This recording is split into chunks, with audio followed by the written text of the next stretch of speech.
უცხო ქვეყნის სპეცსამსახურის თანამშრომლების დავალებით ინფორმაციის შეგროვებისა და გადაცემის ბრალდებით დაკავებულია საქართველოს ერთი მოქალაქე. ჯაშუშობის ბრალდებით სუსმა ბიძინა ივანიშვილის ყოფილი პრესმდივანი და ფინანსთა სამინისტროს მოქმედი მაღალჩინოსანი დააკავა. გიორგი უძილაურის საკუთარი კაბინეტიდან აიყვანეს. კაცი, რომელიც ფინანსურ პოლიციაში საზოგადოებასთან ურთიერთობის სამსახურს წლები ხელმძღვანელობდა, სამთავრობო მედიის მტკიცებით ერთ-ერთი ევროპული ქვეყნის ჯაშუში იყო. ფინანსთა სამინისტრო არ ამბობს გაჩხრიკეს თუ არა უძილაურის კაბინეტი და ამოიღეს თუ არა გამოძიებისთვის მნიშვნელოვანი მტკიცებულებები მისი კაბინეტიდან. გიორგი უძილაურის კაბინეტი დაუქულია. ჩატარდა უკვე ჩხრეკა, ამოიღეს ელექტრონული ტექნიკა, თვიცით. აქედან არა იყვანეს ცოტა ხნის წინ უძილაური აქ იყო დაკავება. დაიმუქა უკვე გიორგი უძილაურის კაბინეტი. დღეს დააკავეს და არ გინახავთ, ან აქედან არ წაუღიათ არაფერი ჩხრეკის შემდეგ სუსის თანამშრომლებს. ვინმე გადაიყვანეს თქვენი თანამშრომელი დაკითხვაზე, არიცით? ბოლოს როდის ნახეთ უძილაურის სამსახურში? დაამოიღეს ხო არის მისი კაბინეტიდან? ამიკითხეს თანამშრომლებით უძილაური რა იყვანეს? ახალიცი დაიმუხა უკვე მისი კაბინეტი. სახელმწიფო უსაფრთხოების სამსახური გიორგი უძილაურს თვეების განმავლობაში უთვალთვალებდა. ირკვევა, რომ ფინანსთა სამინისტროს მაღალჩინოსანი კონფიდენციალურ შეხვედრებს და შიფრული ტექსტებით აორგანიზებდა და უკიდურესად გასაიდუმლოებულ ინფორმაციას საქართველოში პოლიტიკურ, ეკონომიკურ ვითარებაზე და სიტუაციაზე ძალოვან უწყებებში უცხო ქვეყნის სპეცსამსახურის წარმომადგენლებს აწვდიდა.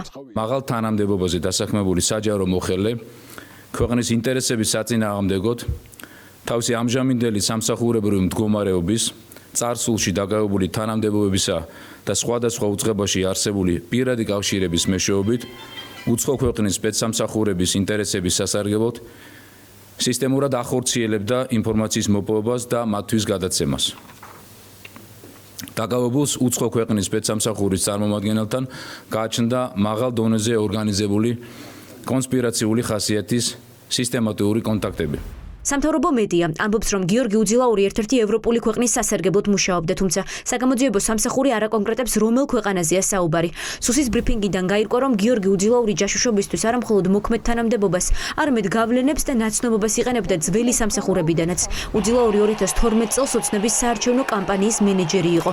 შემდეგ კი ქართული ჯგუფის საზოგადოებასთან ურთიერთობის სამსახურის ხელმძღვანელი. ის იჯდა ბიძინა ივანიშვილის გვერდით პრესკონფერენციებზე და აკეთებდა განცხადებებს ბიძინა ივანიშვილის მიერ ხეების გადატანის საქმეებზე.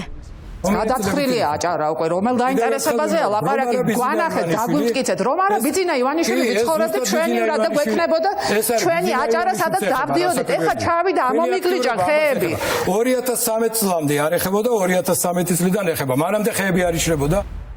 სუსის განცხადებაში ნათქვამია, რომ უძილაური ინფორმაციას მისი ყოფილი თანამდებობის საშუალებითაც მოიპოვებდა.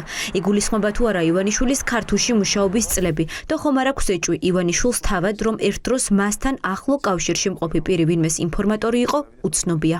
ივანიშვილის პრესმდივანი აგენტობის ბრალდებით დააკავეს. წავიკითხე ხო. როცა მიხვდნენ ალბათ მაშინ დააკავეს. საგამოძიებო სამსახურია ხო და ისინი იძიებენ ამას. ლოგიკურია რომ რაღაცა აღმოაჩინეს ხო? წინასწარ ხო არ იცოდინებოდა თქვენ. მოგიკითხავთ რომელი ქვეყნის სასარგებლო აგენტი? არ ვიცი. ვერ გეტყვით როგორც თქვენ გაიგეთ, ზუსტად იგივე ინფორმაციის წყაროდან გავიგეთ. ბატონ ლევან, ხომ არ გაქვთ ინფორმაცია რომელი ევროპული ქვეყნის აგენტი იყო ის ადამიანი რომელიც დააკავეს? წლების განმავლობაში ვერ მიხვდით თუ აგენტი იყო რეალურად ეს ადამიანი? რომ არ გეწერებით ხო? მტკიცებულებები არსებობს მისი აგენტობის. რომ არ გეწერებით ხომ იცით?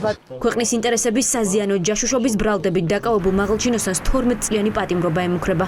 მას ბრალს ხვალ წაუყენებენ. ახლა მთავარი კითხვაა რა პოზიციას დააფიქსირებს უძილაური წარდგენილ ბრალზე და დაარღვევს თუ არა დუმილს სხდომათა დარბაზში.